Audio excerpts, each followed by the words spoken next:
The HTSDs, or Horizontal Takeoff Space Transportation System, replaces the normal external fuel tank and SRD combo with a smaller turbo ramjet-assisted fuel tank. This allows for horizontal takeoff and landing.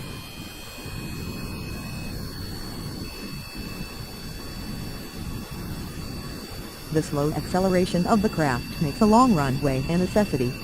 Despite being powered by 4 jet engines, it requires the full length of the runway to get airborne.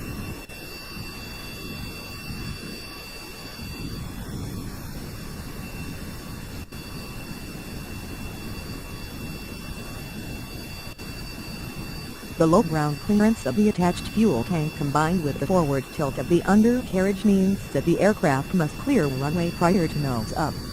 Once airborne, it is quickly able to gain altitude and speed.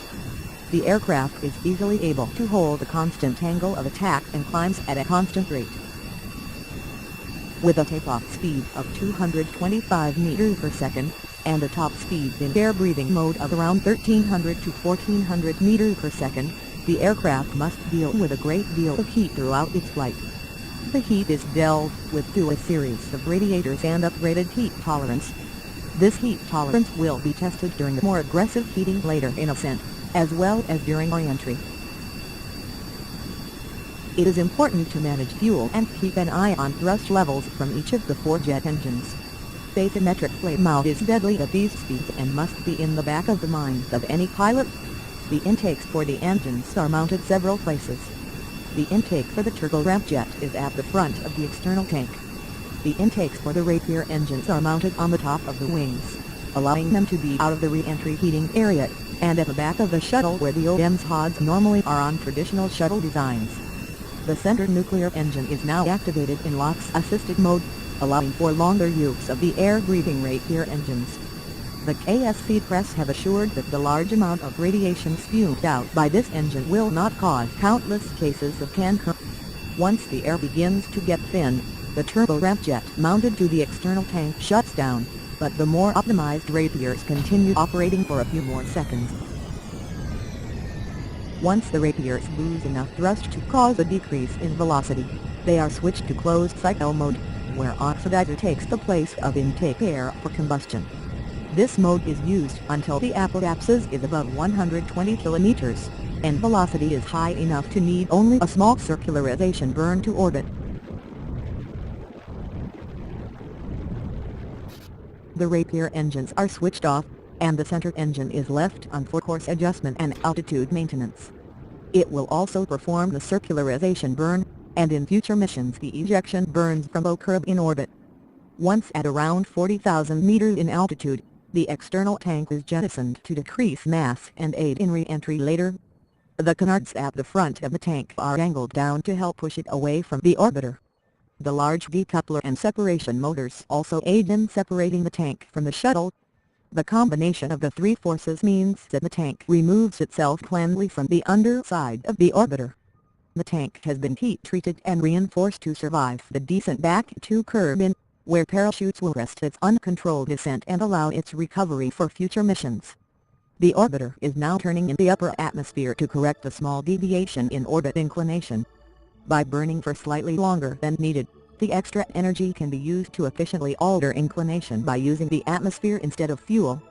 The KSS Tyson is named after a famous colonel, Neil deGrasse Tyson Kerman, and aims to further the exploration of the Kerbal system, and to aid in construction of new spacefaring technology that will ultimately lead to the Kerbal people becoming a space-dwelling species. It also really wants to not crash on its formal maiden voyage. Of course, this isn't its first flight. Only a few days before the KSS Tyson was blown as an unnamed test ship into orbit of Kerbin, carrying a test weight with it. It successfully orbited Kerbin once and returned to the runway for a fantastic landing. It was quickly refurbished and paired back up with its drop external tank, which is the same tank you see mounted to the shuttle again, showing off its incredible reusability. The payload in this mission is a trio of tourists, and a large exploration probe.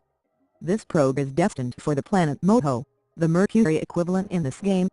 In addition to a large quantity of fuel, the probe is joined with a nuclear engine, providing the means to get to Moho, and a small scientific lander that will touch down on the surface and becoming the first object from Kerbin to do so.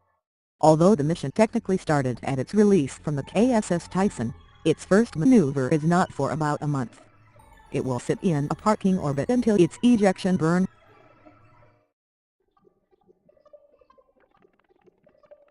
In the meantime, the KSS Tyson programs its braking burn, lining up for a return to the KSC runway.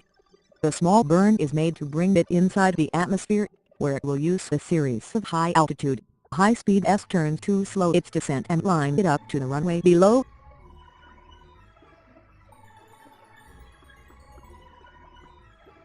The braking burn is very small, as it only needs to bring the orbiter just inside the atmosphere, at which point its aerodynamic control surfaces can take over and guide it in.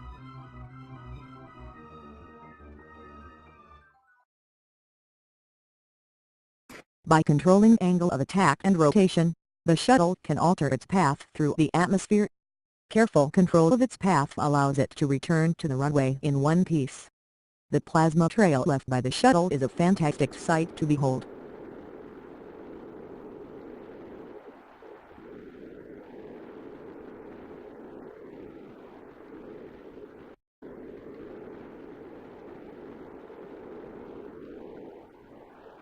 Re-entry is a simple matter of energy conservation and utilization. My general goal is to aim for at least 1,000 meters per second and an altitude of at least 10,000 meters when crossing the mountains to the west of the KSC.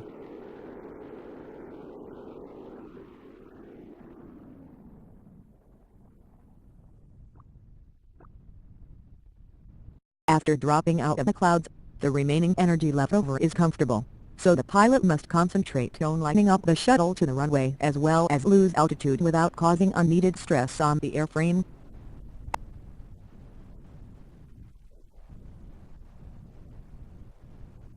Once lined up to the runway, the pilot levels up and deploys the main landing gears.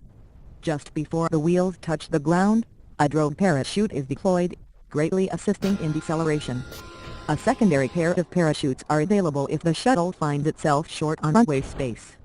They were not needed in this case. As the shuttle comes to a stop, the engines are shut off and craft powered down. Although not the smoothest landing, the passengers could walk away from it, so it was a good landing nonetheless.